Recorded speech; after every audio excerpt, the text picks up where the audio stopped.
Hi, I'm Yinka, and this is The Hurt Locker, a podcast where we open a door into men's mental health. Come and go.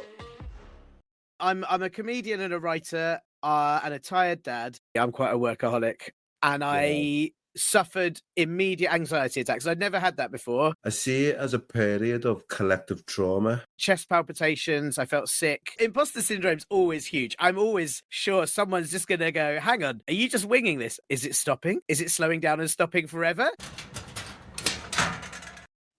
You're listening to The Hurt Locker, the podcast that opens the door on men's mental health. And for tonight's guest, we have Tiernan Douieb. Tiernan, welcome. Hello. Thanks for having me. I'm very excited to be here. Oh, I don't know what Tim's told you about that. Yeah, I was going to say, I almost changed the way. As soon as you started laughing like that, I thought maybe I'm not excited to be. What's going to happen? Tiernan, welcome to The Hurt Locker. How you doing? I'm good. I don't know when the listeners will hear this, but it's like only a few days away from Christmas.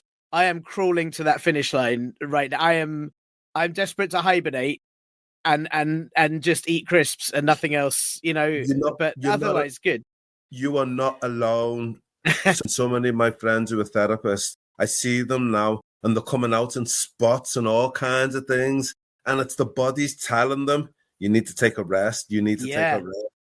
And some of them are already saying, oh, yeah, I've got clients between Christmas and New Year. And I'm saying, what are you doing? No. What are you doing? Just have a break. Just turn off. I am fully. My daughter's got one day at school tomorrow, and when we pick her up, that's it. I'm doing nothing. Like that's it. Close the doors. That's it. Yeah, and I'm switched off. Yeah, I've got to do two more school runs, and that's me, and I'm out. Yeah, that's it. So, welcome to The Hurt Locker. For the benefit of our listeners, please introduce yourself. Who are you, Tiernan? That's a good question. I'm me. I'm a comedian and a writer. And a tired dad. I was a stand-up comedian for about 20 years, and I still sort of am, but I've kind of run away from that now because I've been very lucky to get work as a writer, and I'm mainly writing on children's TV shows, children's animation. And I'm enjoying it so much that I've stopped gigging. So it's so much nicer than being shouted at by drunk people in Nottingham on a Saturday. I get to write silly jokes for children, and I'm loving it. So it's been a bit of a career change in the last few years, but I still say I'm a comedian and writer because I was a long time doing all the gigs across the world, shouting jokes at people in dark rooms. Yeah. And as a writer, as a children's writer, will there be anything that some of our listeners as parents will have watched their children? Yeah, the biggest one is Hey Duggee, which is Hey Duggee's a big show, and I write for that. Do you know it? You pulled a confused face there, Yinka.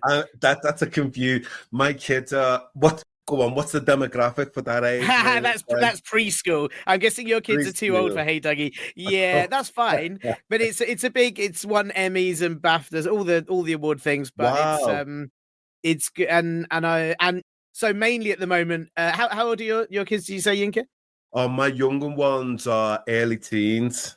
Oh yeah, they won't like or want to watch anything I do. No, okay, that's fair. Yeah, but yeah, I do. I've written on the new series of Alpha Blocks. It's coming out. That's another preschool show, and then I've done a few others this year.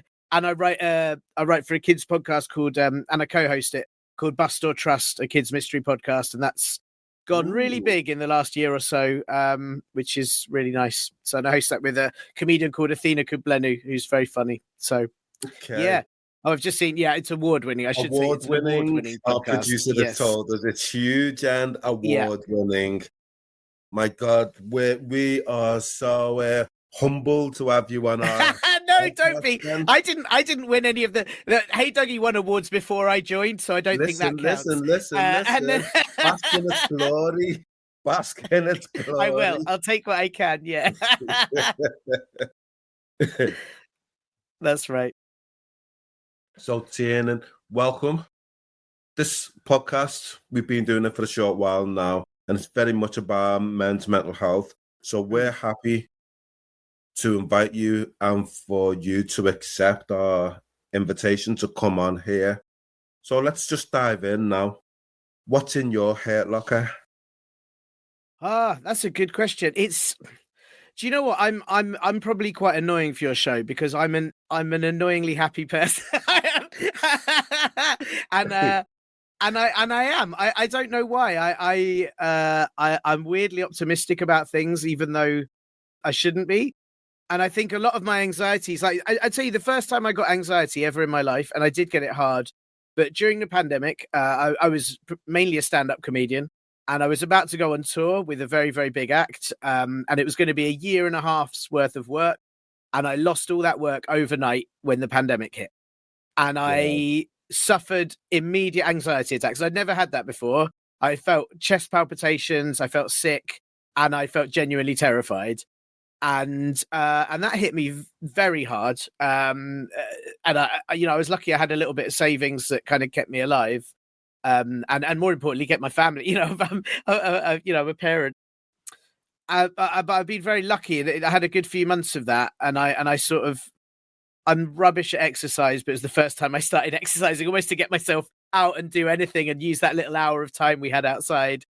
And I was very lucky. That's luckily it was about 6 months in that I got offered this work on this children's animation. It basically just saved me that somebody else had something for me to do that was creative, that would pay me, and that was quite a big moment. And I think up until that point, I don't know. I've always been I sort of fallen into everything I've done. So a lot of the work I do, I haven't necessarily meant to get into. Like, I've always been very lucky that I have a need to be creative, and I have a need to write, and a need to joke, and I've just done what I found fun, and then along the way, luckily other people have spotted it and like what I do.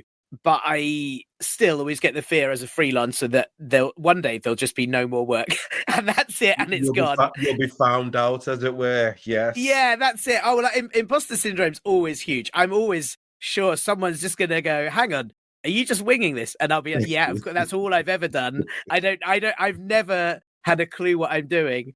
And then also there is the fear that just one day the emails stop coming, and the phone, in this lead up, and I'm aware now that listeners will hear this after Christmas, they'll all be rested and lovely. But in this lead up to Christmas, everything slows down, and there's a little bit in your head going, is it stopping? Is it slowing down and stopping forever? Will anything come back? And it will. I've got a confidence. I've been doing this long enough now. I know it will, but that doesn't stop that little voice going, maybe this is the last Christmas you can enjoy. Can I just go back to, because one of the areas that we very rarely touch on is the impact of lockdown. And the reason why I focus, I'm bringing it up now for you, is that, and I've said it a couple of times, I see it as a period of collective trauma. Yeah, definitely. And yet there's very little spoken about it, written about it. There's very few spaces that people can fill to talk about what their experience was during lockdown itself. I know that when we went into lockdown Wednesday, March the 23rd, it was nice, it was bright, it was summertime, etc. People were living their best lives in the main. But, how was it for you? Yeah, it was. I mean, it was hard. It was hard from the work angle, but also our daughter was 2. She turned 2 the day before the first lockdown, and we live in a little upstairs flat in North London, and we were suddenly stuck indoors with a 2-year-old who was potty training. that was not a good place to be, being inside with a kid who just is weeing everywhere. But also, a kid that needs to see that you worry about. You start to worry about her mental health because she's not going outside and seeing things and being stimulated like you need a kid to be at that age. also we were climbing up the walls because we couldn't take her anywhere and we couldn't do anything with her.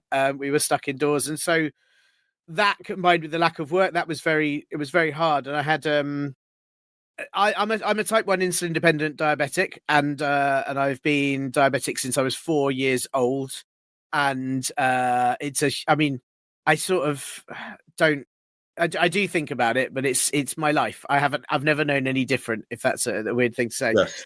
During the pandemic, because I wasn't gigging, because I was at home, I had a routine, and I started going running, and I started having and it made me have the best control over my diabetes I've ever had. So I had this one hand, I had this kind of work anxiety, and I had parental stress, and also I was feeling healthier than I've felt in years because I wasn't driving to gigs late at night, eating on the road, and my blood sugars weren't going all over the place. So I had this. It was quite a weird mix of feelings, and I think there's I dare to say it. There was lots of lockdown I enjoyed. I loved quiet. I loved nobody being around. I liked how peaceful it was. But yeah, I don't know. I'm very pleased it's done. I'm very pleased it's in the past. Talk to us a little bit about just going back. You said 20 years as a stand-up comedian. Yeah. Who told you were funny, or what gave you the courage to move into that? Oh man. So I never originally wanted to. I wanted to do acting. I've always loved acting, and I didn't know. I can't tell you why. Just even from, I think when I was 4, I got to be in a school play as the little drummer boy at the Christmas play, and I just was like instantly, this is the best thing ever. And I got, it's just something I've always liked being on stage. And when I was at university, there was a stand-up comedy course because I did drama like an absolute dosser. And I did a drama degree, and part of it was a stand-up comedy course. And I'm going to be really honest in that it was not very many hours a week, and that's why I took it, because I thought, brilliant, this will be easy. And it wasn't easy, but the very first time I walked on stage, I was feeling sick. I felt pale, and I felt like I was going to vomit. But I walked on stage, I got a laugh on my first line, and I felt the best I've ever felt. And I just knew that I could, that set went okay, but it wasn't the best set I've ever had. But I just knew, right, that's it. I've got to do this now. And I say it a lot to new stand-ups when they're talking to me. It's like, you do one gig and you know if you're ever going to do it ever again. Even if it goes great, you might never want to do it. And if it goes badly, you might know, no, I've still got to do this. It's that one gig tells you. And I don't know. I've always enjoyed entertaining. And I think that the funny side of it is the bit I had to learn more. I knew how to perform, and I knew how to stand on a stage and be confident. And it took a lot of time to feel, to learn who I was on stage and to feel confident in being me. I think you're always, when you start, you're thinking, which comedians do I like? How do I be like them? And how do I do comedy that's like what I like? And it takes at least 10 years before you start going, no, I'm just going to be me. And I'm just going to talk about what I like. And I'm happy being who I am. And that was quite a big step, I think. But would you say that first time when you received those laughs, that it became an addictive aspect? Yeah. 100%. I want to do this again and again and again. Yeah, absolutely. It's totally addictive because it's the best, because it's so personal. So, when you're acting, you're playing a character, and often the character's written by someone else. But when you're performing stand-up, you are you, and you're telling your jokes. And when people laugh, they're laughing at you and your jokes. And that's a power trip. You feel so powerful. You're in control of the room. Everyone's watching you, and you've made them feel joy. And that's really addictive. And then the strange thing with, I suppose, like with many addictions, you start wondering, how can I change it? How can I get laughs for weirder and better jokes and darker jokes? And, you want to play with it. And it's not enough to just do what you started on. And I'm a terrible audience member now because I don't find a lot of stand-up funny, because I've heard it all before and my head is spinning like, oh, they're going to go there. Oh, this is how this gag's going to go. And I've ruined it for myself. Okay. Which is bad. Yeah. Okay. But it's interesting because I haven't had a number of comedians on the Hurt Locker. Mm. I've realised more and more that, and you alluded to it, it took you 10 years before you started realising, I just want to be me when I'm performing. And it's a craft in of itself. Yeah. Who influenced you? Oh, I'd say lots of people, loads and loads of people. I mean, it started when I was a kid. My parents showed me Friday Night Live with Alexi Sale and Ben Elton, and I loved that. Okay. And then as I got older, I loved Eddie Izzard and Alan Davis and all this. But actually, as soon as I started stand up, it was everyone I got to be on stage with. You know, you'd do these gigs, you'd be a brand new act, and you'd be nervous and not knowing what you're doing, and you'd watch the headliners and just be amazed. You know, I did the first Comedy Store gig I ever got to do was a little 5-minute spot.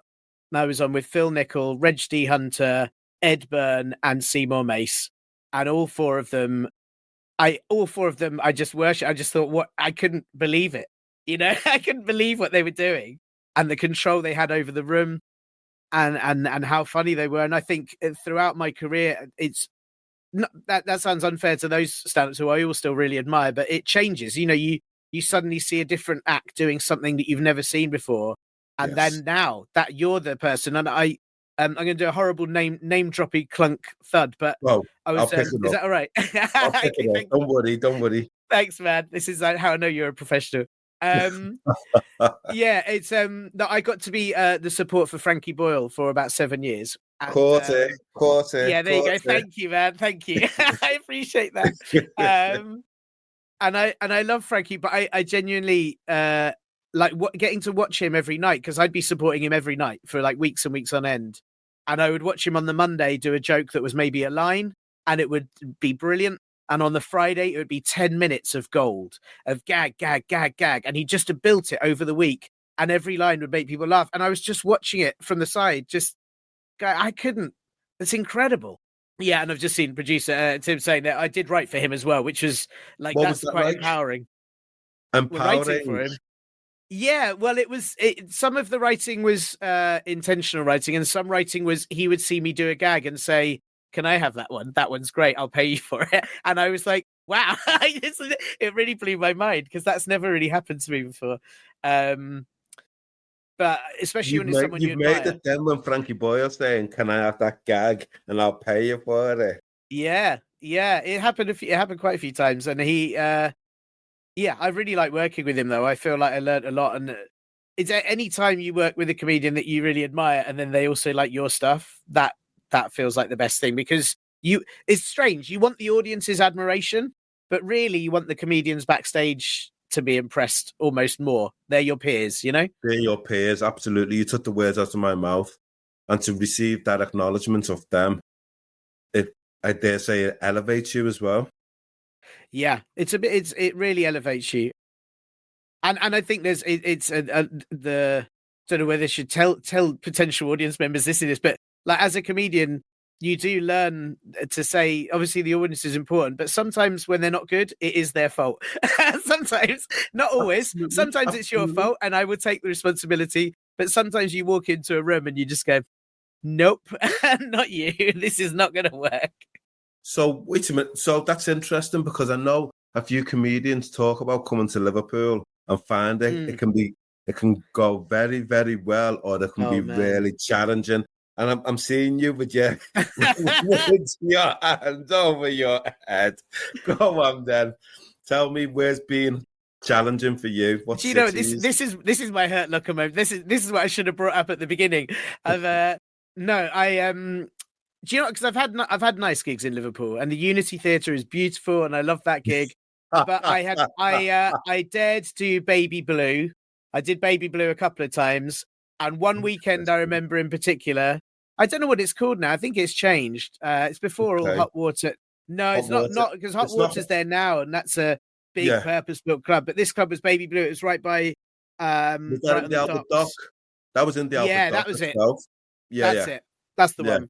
And that gig, I remember on the Friday, I was very lucky because the act before me was from Manchester, and insulted a woman on the front row and got slow hand clapped off.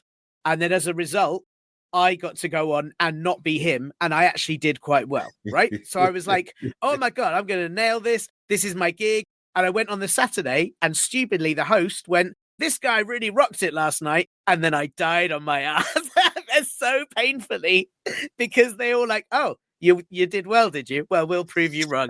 And it was real. Yes. Yeah. And I couldn't do anything right. It was 20 minutes of brutal. I think it's almost worse when you don't get heckled and when people just ignore you or talk over you.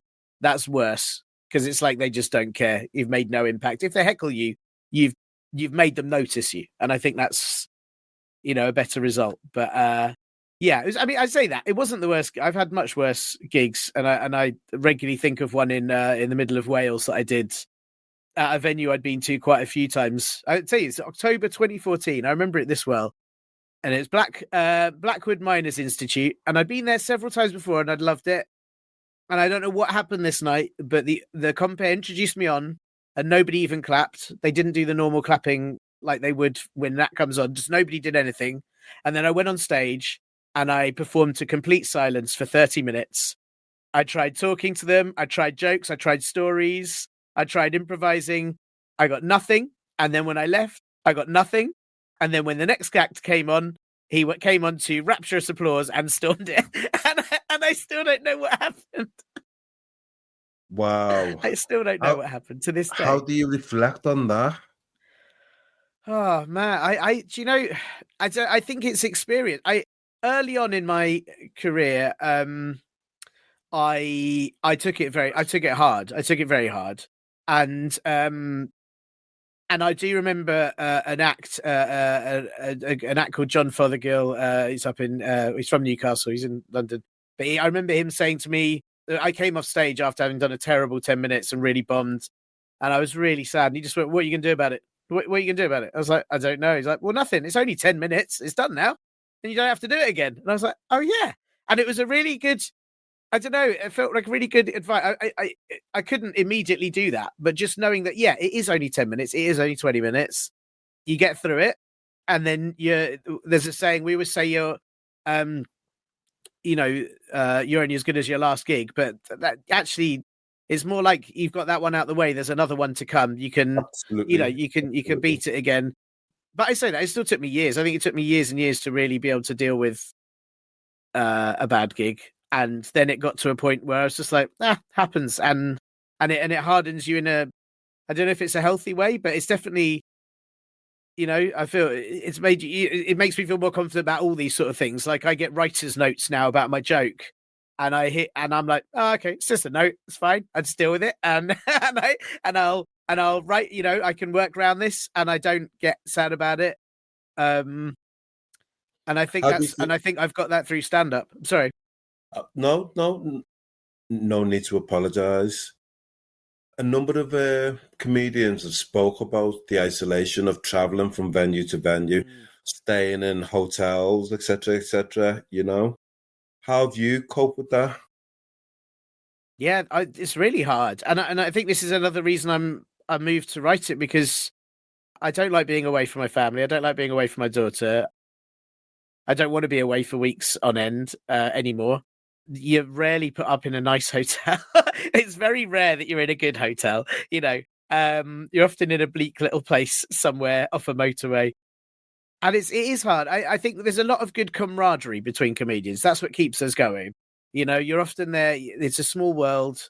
And you often, there's at least one or two people on a bill you're with that you really want to hang out with. But that still doesn't stop the amount of time that you're in the car by yourself, traveling. I always drove rather than get the train, and you'd often be in the car for hours and hours, and it varied. Sometimes that was really tough, and sometimes I was like, I've got peace and quiet to listen to this podcast I really want to hear, to this bit of music, and I'd try and figure out my set, and I'd try and figure out my jokes, and then on the way to the gig that was easier. On the way back from the gig it's a lot harder because you're just tired and don't want to do it. It's physically, I think one of the things with comedy is a lot of people assume, I'm generalizing horribly now, maybe they don't, but a lot of people kind of think, oh, you just do your 20 minutes and that's it, or you do your hour show, whatever. but it's the traveling there, it's the preparation for the show, and then it's the getting back and the traveling in between, and it's quite physically exhausting. I think it can be, especially as you get older. I think it was much easier when I was in my early 20s to zap about the country and not be so worried about it. Who's been your biggest supporter? I'm assuming your partner. You say that. She probably groans at my jokes more than anyone else. Okay. No, do you know? I'm very lucky that she is fully on board with my stupid career. She's also a performer and an actor, and so we both understand how temperamental our work can be, which really helps, I think. She's very good at chilling out compared to me. I'm quite a workaholic, and I will just endlessly work, and she's very good at telling me to take some time off. But I've been very lucky. So I had both my parents were child protection social workers, and they dealt with very hard, difficult cases throughout their careers. And me and my brother obviously acknowledged that and went, well, we are never going to do anything like that. And he became a DJ and a producer, and I became a comedian. And it's like we both chose to do something entertaining and not something quite as, I mean, probably not as helpful directly, but you know. I beg to differ. I can see being a stand-up comedian and being a DJ having positive qualities on individuals, you know, definitely. And your parents, it feels like, given what they've done, they allowed you both to just go forth and be happy. Yeah. I think that's it. They were very, very supportive, which we were very lucky. I think that they both kind of just went with whatever we wanted to go with, really, and empowered that. So, yeah, you know, I think you've got to. I don't know how people. I think like trying to get into any job where the money's not good and where it's so temperamental, you have to have support. I don't know how. One of the things I'm sort of complaining about now, probably too much, but I've gone to writing, but stand-up actually has become harder and harder to do because the money hasn't changed in a long time, and everything else has changed. All the other, you know, everything else costs more, and it's becoming harder to sustain a living from it, which is another reason that I've stopped doing it, really. It's fine if you're working for big acts, but when you're back to the clubs and that, it's very hard. And I just don't know, you know, I don't have an inheritance. I don't come from any sort of money. But I managed to kind of get from job to job and keep things going, and always have always be doing something that meant I was you know, doing a day job and gigging at night, and now I don't know how people do it at all, and I don't know how people can afford to do it, and that worries me. I think about the future of it, but I've always had someone at least to get my back or to lend me 50 quid when you know, for petrol when I put my card in the machine, nothing comes out, and so I've been lucky in that sense, definitely. So tell me about growing up then. How was that for you and your brother? It was all right. It's so I've always got on with my parents really well. They've been really good to me. I had a very hard first few years, so it's weird. I'm going to tell you this, but I don't have any memory of this. But I had a brother that died when I was about, what would I have been, just before I turned 4, and he was 2, and he got very ill and caught an illness that basically paralysed him. Apart from, I think he could see and hear, and I spent quite a few months visiting him in hospital, and then he passed away. And then I very quickly after that became type 1 diabetic. So there's this sort of year that was very, very tumultuous and chaotic, and then. About a year and a half after that, my little brother came along, and then I sort of from then on things. I don't know. We had quite a good. We fought as siblings do, but we always got on, and we've always got on my parents. And yeah, I think almost like all the hard stuff was early, and then we all kind of as a family just went, right, let's have as nice a time as we can and kind of get on with things. If you don't mind me saying, Tiernan, your mood changed then when you were just reminiscing back. I bet, yeah. You know, I appreciate you sharing that with our listeners and with myself. Yeah, would you know? But like I say, it's a really funny thing for me that I feel quite sad about it because I don't remember my brother that passed away because I would have been about 3.5, and So why would it's you remember? yeah, exactly, but it's something that I do feel sad about because obviously a big impact on my parents' lives, and I just don't have any, and I know it must have affected me then. It must have done, Yeah. hugely. But it's weird to now look back and go that. I mean, I don't remember much from before I was about 10 anymore. I mean, my memory's rubbish from 2 weeks ago. But it's yeah. So it's very. I'm very sort of aware that it's something I've seen lots of pictures of him, and we talk about him a lot. But it's not. He is. Yeah. My parents are very. They also had. They've had a very hard life where they also had a daughter before I was born who died. So they've lost 2 children, and they talk about both of them a lot. So we're very aware of our siblings that we don't get to see. So Okay. Without analyzing anything, that's probably contributed to your happy outlook and disposition then, in a lot of ways. Yeah. Well, I think they've always been very open about it, which I think I really appreciate. I think that's a healthier way to do it, isn't it? Rather than It is. sort of pass over, you just sort of ignore it. Yeah. So tell me, what encouraged you to come onto the Hurt Locker? Well, I'd seen you messaging. Well, I'd seen it. You'd had other comedians on, and other comedians that I like, and I don't know. It's fine. I'm really happy talking. I think that's you can't really stop me talking. It's a problem sometimes. Well, it's good for us anyway. Yeah, exactly. So I'm always happy to have a chat, I think. So let's talk about men's mental health.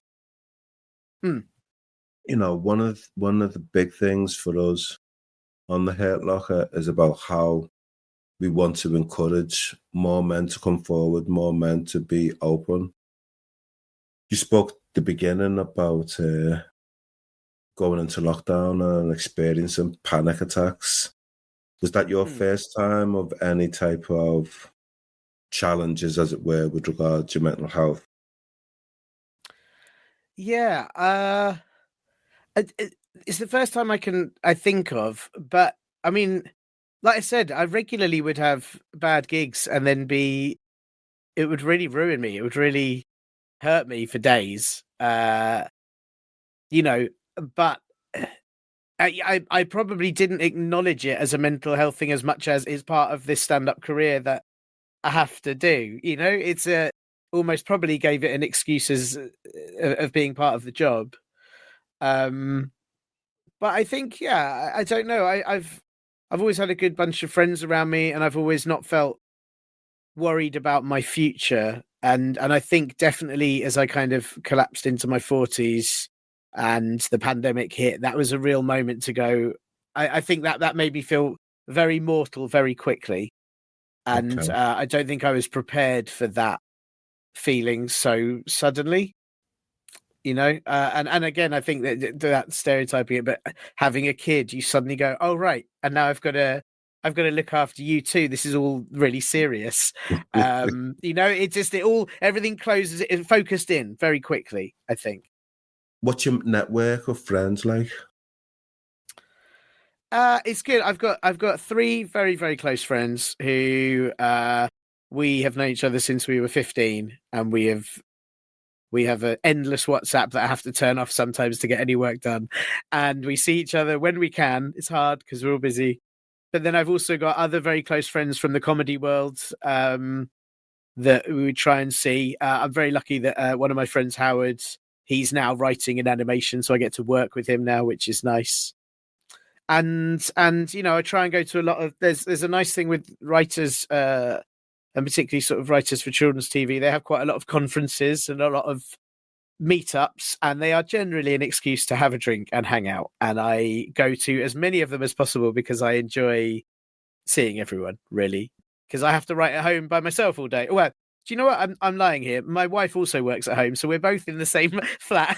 So we do see each other, and we do take a break and have a chat and then go back to it. But it's nice to go out and see all your colleagues that you don't normally get to see. But yeah, I'd say I've got a handful of very close friends that are there for me, which is good.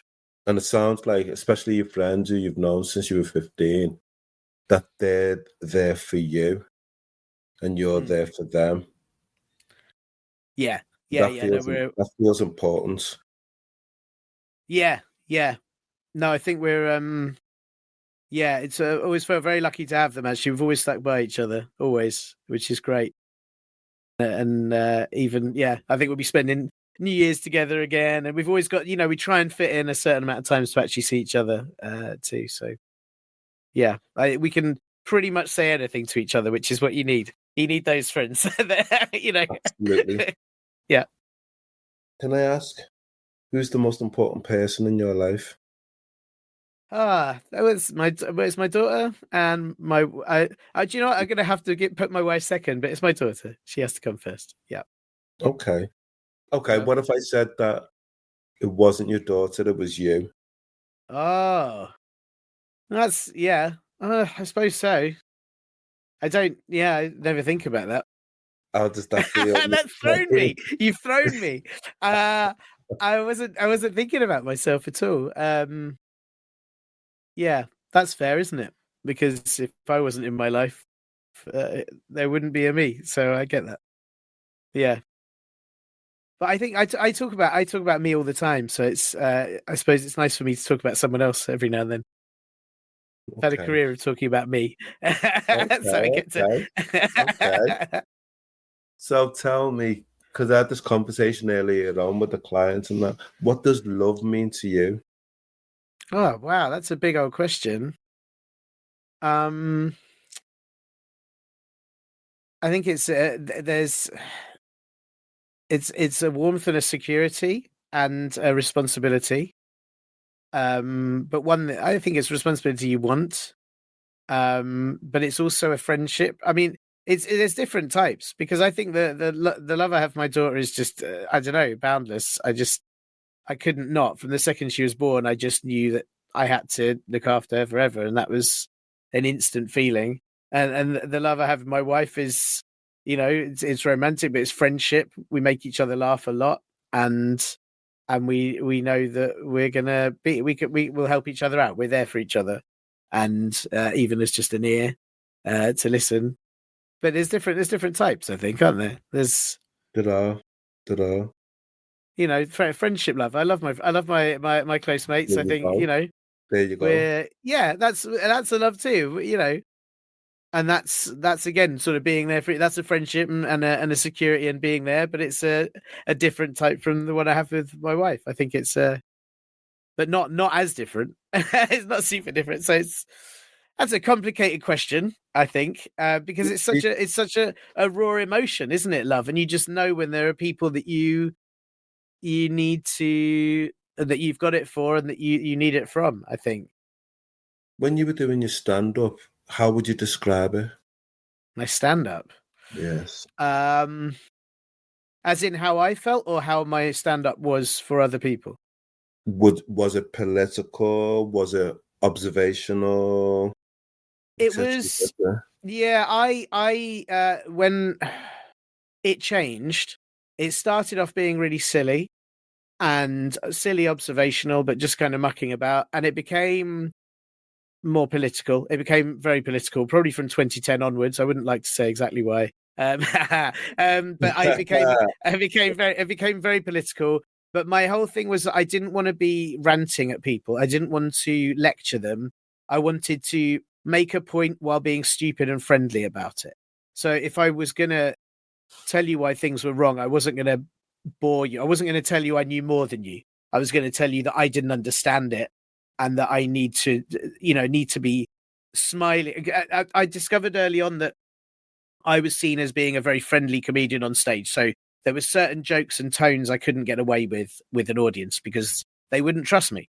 They thought, well, you're too friendly to do that. You're too full of energy. So I learned that I could still talk about some quite complicated things if I just said them how I see them. And I'm not trained in politics, and I never understood it, but I know how I feel about things. I know I feel about injustice, and when and when there are items in that at the moment we've got a thing about AI data scraping and stealing all our work, and I know how angry that makes me.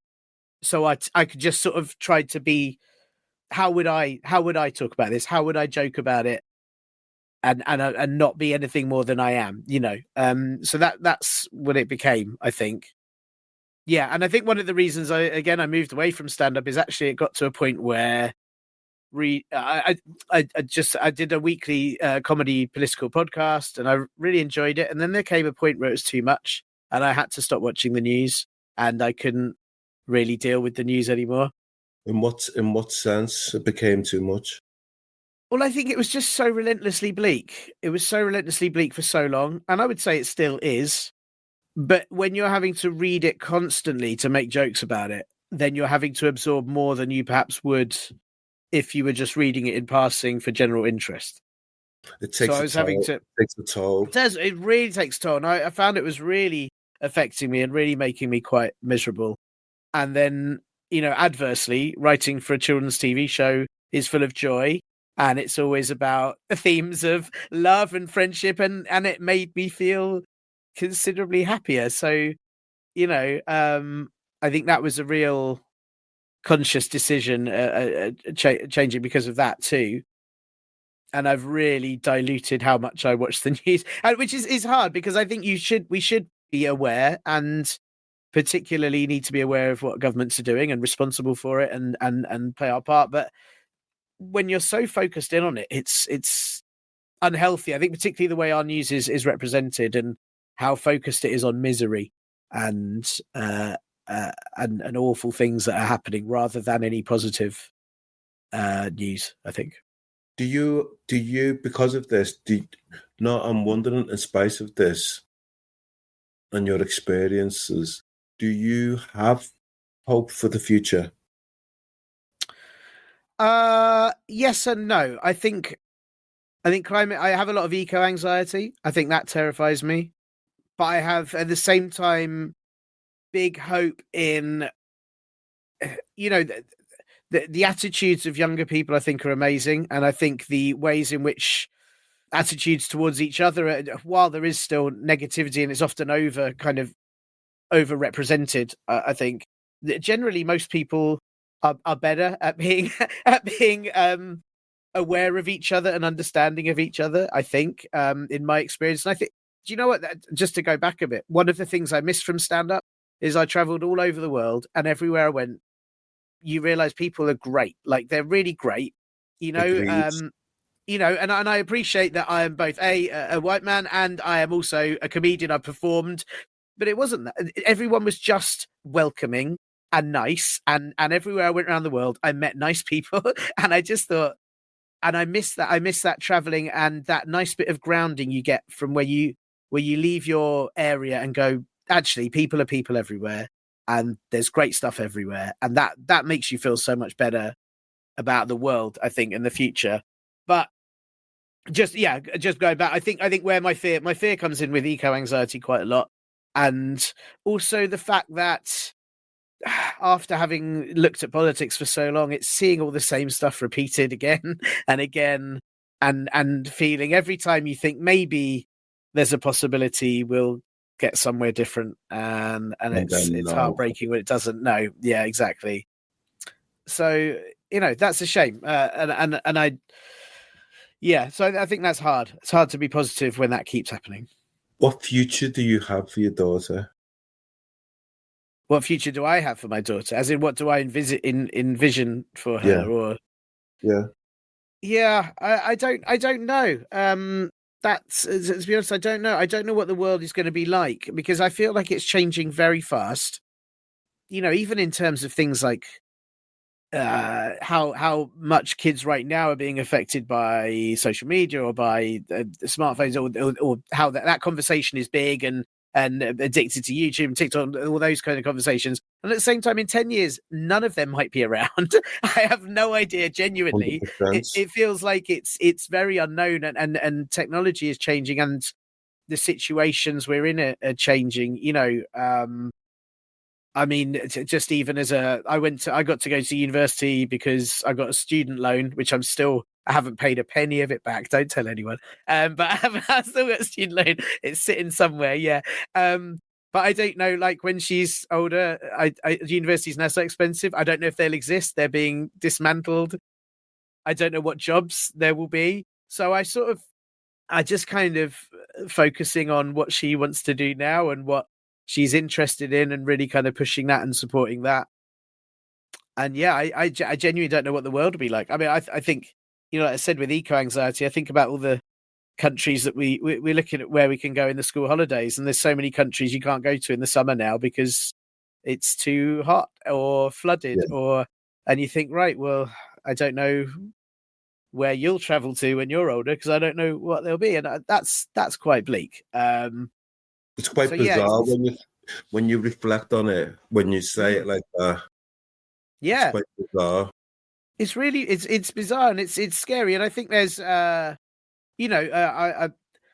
luckily, I again through doing political stuff, I know people who are climate scientists, and I know there's a really great comedian who's a climate scientist called Matt Winning, and he is always very good at reassuring you about the positive bits as well as the terrifying bits, and that is helpful. But we don't hear a lot about the positive bits, and it still feels like there's less and less of them as time goes on, and I think that's it's hard to see past that. But I don't know. Like I said, at the same time, here's a good example. I didn't make her, but I sort of made my daughter watch Home Alone the other day because she didn't want to watch it. And we put it on, and for the first 20 minutes, she kind of sat in the other room and kept peering in, and eventually decided to come and watch it with us. And what I was amazed by, that film still makes me laugh, but she got very upset at how hurt the burglars had been. And were they really hurt? And I had to explain to her about stunt people and about how Joe Pesci was definitely okay because he's been in lots of other films since. And I really had to talk to her about it. But I thought actually the kindness that she has is her whole class is like that now. That innocence. Yeah. You want them to retain it for as long as possible. Absolutely. But it's not just her. It's the kids now. Kids are brought up with I often complain when I'm writing for children's stuff. Sometimes we have a lot of compliance issues. And there's lots of things you can't do in case children imitate them. And sometimes I grumble about it. But overall, actually, kids in general are being taught to be kind. And it's, they're being taught to care about each other and to think about each other's emotions. And it's much better than when I was a kid in that sense, and so actually she was very empathetic to these the burglars in the film. And I thought, wow, I'm kind of annoyed you don't like the film, but I'm really proud of you. It made me feel really happy that that's how she looked at it. You just took the words out of my mouth. It does give you hope. Definitely. So that's what I need. Tim wrote something, but there was something that I was going to mention as well as your daughter's growing up and that. What's your take going to be in terms of social media, in terms of smartphones and having access to that? I know she's still too young now, but that's going to be a consideration, isn't it? Before it is. in the blink of an eye. And it's hard as well because I don't want her to be like I love computer games, so I'm trying to get her into computer games. And she's got an iPad because she reads on it and does educational things. I don't want her to be left behind from the future. I don't want her to not have any access to these things because this is the world, right? So if you tell a kid they can't have any of this stuff, then they're the one in their class that doesn't, and they don't know, I feel like it's going to set her back. But I'm hoping there'll be more monitoring of these things. I feel like already in very recent times, there's been announcements made about trying to put limitations, and that's what I'm hoping for. I don't know if I'd let her have a smartphone until she was at least 14, but I've got to. I don't know. I feel like this changes every day, as I said, and that's going to be a challenge, I think. Yeah. Oh, yeah. Hugely. I'm sure. 14. Also, watch me back down. Good luck on that one. Yeah, watch me back down. I will. I'm not gonna. I don't win any of the arguments in my house. I will not be winning that one. I think you are outnumbered anyway in your household. Yeah. Hugely. So no, I don't know, and I think, like I said, it changes, man. And I feel like that's. I don't want to be one of those people who gets old and doesn't know how anything works. But I already feel like wow, stuff just in the last couple of years, stuff's raced ahead of me, and I've got to wait and see. We'll all have AI companions doing all our work for us while we float around on a lilo. I know in the Norfolk Broads, probably the way things are going. Who knows? So yeah. For yourself personally, what does the future hold? Does the future scare you, or is it filled with possibilities, opportunities? Possibility. I'm really, yeah, like I said, I feel very lucky with how my work has gone, and I get really excited about it. I get really excited about every new job I'm getting to do at the moment, and it feels really thrilling, and it feels. I think I've always needed something, or to kind of prove that I'm moving at all in what I'm doing. And I've been quite lucky that there's something has popped up. Whether that was sort of Frankie Boyle when he DM'd me on Twitter one day and just said, "Do you want to work with me?" I was like, "Oh my god!" You need those little moments that just kind of boost you. And I've had a lot of them lately, and that makes me very happy that I'm getting to still do what I like doing, which I think is really. I don't think I could ever survive in an office job, and previous experience of that has proved me to be right. I was terrible in office. I was really annoying, and all I did was email and bother everyone else. And so, I'm really pleased that I get to just be kind of empty my head out and write all the brain thoughts I have and for a living, and I think that's pretty jammy. So, yeah, I feel hopeful about where that's going to keep going. I think. The one negative thing we're in a rented flat in North London, and any decent housing possibilities seem like they'll never happen because I want to stay in this area because my family here. I'm from London originally. My family are all here, and they're free childcare. That's nice. But also family. But to ever afford to live anywhere like and actually own or even just not pay your life's money on rent would require moving somewhere else entirely, and that's a hard thing to work that out. So yeah, either or, and I've also already kind of in recent years just started to think, oh, just whatever, let's just stay renting and actually just save up a bit of cash and go on holiday or do the other things we want to do and not panic about it. But You've made that conscious decision, yes, to do that. sort of, yeah. I mean, because I'm never going to be, it's so ridiculous to afford a house now or to afford to own a place in the sort of south of England at all. That it's either changing, which and I love other parts of the country, but it's not where I'm from and it's not where my family is, and so I don't know if I could ever go there. So is it better just to travel? We had a big holiday this summer for the first time in ages because we just went, oh, what's the point in trying to save for a mortgage we'll never get? May as well just have a nice holiday and have 2 weeks of like going away and proper memories and so yeah, Bliss. I think that's sort of a decision. Yeah. Bliss. Tiernan, can I ask you about your name, your surname? You can indeed. I love. Do you know the way you say that? You'd be so good on a game show. Like, yeah, it's the anticipation you create is so good. You can ask me about my surname. Yes. Pronounce it again for me, please. I pronounce it Douieb. Douieb. But yeah, but I mentioned just before we started recording that I think my cousin a little while ago told me we've been saying it wrong all our lives, and yeah, because my granddad, he was French, and we think his family originally came from Algeria. Okay. So it should be like Douieb, or it should be some sort of North African inflection on there. Okay. But we've North Londoned it and ruined it. As you do. Yeah. Sorry, everyone. Yeah. Don't apologize. It's your name. This is the way it's gonna be.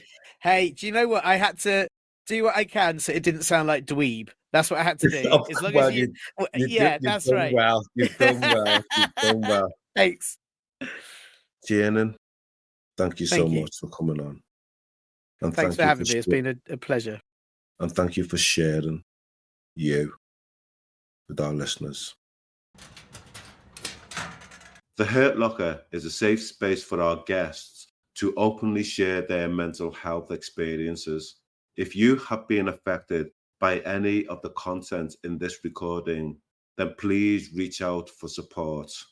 If it is an emergency, dial 999.